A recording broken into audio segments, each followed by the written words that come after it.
മലയാളത്തിൻ്റെ Charlie Chaplin, കൊടുങ്ങല്ലൂക്കാരുടെ കുഞ്ഞാലുക്ക.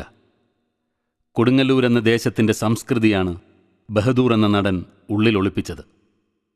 ഇവിടുത്തെ ജനജീവിതത്തിൻ്റെ പലവിധമുള്ള രസങ്ങളെ ബഹദൂർ അദ്ദേഹത്തിൻ്റെ അഭിനയത്തിലൂടെ പ്രകാശിപ്പിച്ചു.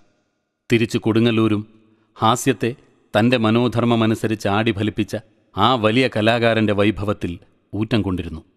ഞമ്മ ജീവിച്ചിരിക്കുന്നിടത്തോളം കാലം മൂപ്പിലാന്റെ ഹാജത്ത് നടത്തി കൊടുക്കാണ്ടിരിക്കാൻ ഒക്കോ മോനെ. അന്ന് ഈ കല്യാണം നടന്നില്ലെങ്കിൽ പിന്നെ ഇപ്പോഴെങ്ങും ഇത് നടക്കൂലായിരുന്നു. അതുകൊണ്ടാണ് മോനോട് ഉമ്മോട് ഈ വിവരങ്ങളൊന്നും പറയാണ്ടിരുന്നത്. അല്ലാണ്ട് നിങ്ങളെ കുഴി ചാടിക്കണമെന്ന് ഈ മൊല്ലാക്കാക്ക് വിചാരമില്ല മോനെ. ഇത് നല്ല തമാശ. മലയാള ചലച്ചിത്രവേദിയുടെ ബാല്യ കൗമാര യൗവനങ്ങൾക്കൊപ്പം നടന്നു കയറിയ നടനാണ് ബഹദൂർ. തലമുറകളെ വിസ്മയിപ്പിച്ച അനശ്വര പ്രതിഭ. അനന്യസാധാരണമായ അഭിനയ തികവിൻ്റെ അപൂർവ മുഹൂർത്തങ്ങളാണ് ബഹദൂർ ഇവിടെ കാഴ്ചവെച്ചത്. എന്റെ കുടുംബം നീ നശിപ്പിച്ചല്ലോടാ, ഇതിന് ഞാൻ പകരം ചോദിക്കുമോടാ റോജേ. ഈ ചെറിയ മനുഷ്യൻ വെറുമൊരു ഹാസ്യനടൻ മാത്രമായിരുന്നില്ല. മലയാളം കണ്ട എക്കാലത്തെയും മഹാനടന്മാരിൽ ഒരാളായിരുന്നു. Of characters in his play. Did he draw his characters from real life, or did he create them from his own imagination?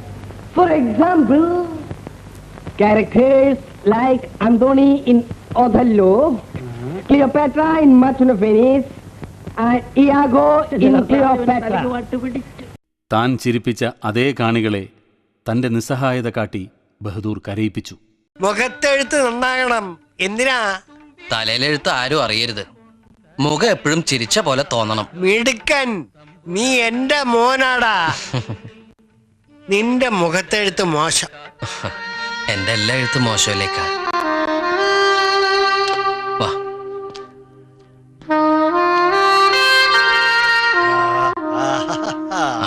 മതി മതി, വാ നടക്ക്, തുടങ്ങാറായോട്ടെ. ഇന്ന് അബൂക്ക് റിങ്ങിലെത്തുന്നതേ ഈ കൂട്ടില ആളുകൾ സിംഹം എന്ന് വിചാരിച്ചു നോക്കുമ്പോ ക്ലൗൺ. കൊള്ളാല്ലേ? അതൊരു പുതിയ നമ്പരാണ്, നല്ല രസമായിരിക്കും. പക്ഷെ അബുക്കാടെ നമ്പർ വരുമ്പോഴേ പറയാൻ മറക്കരുത്. ഇല്ല, ആ കാറി ഓട്ടത്തിന്റെ ഇന്നലെ എന്നെ മറന്നു, ഇന്നും മറക്കും. ഇന്ന് മറക്കൂല കേട്ടാ.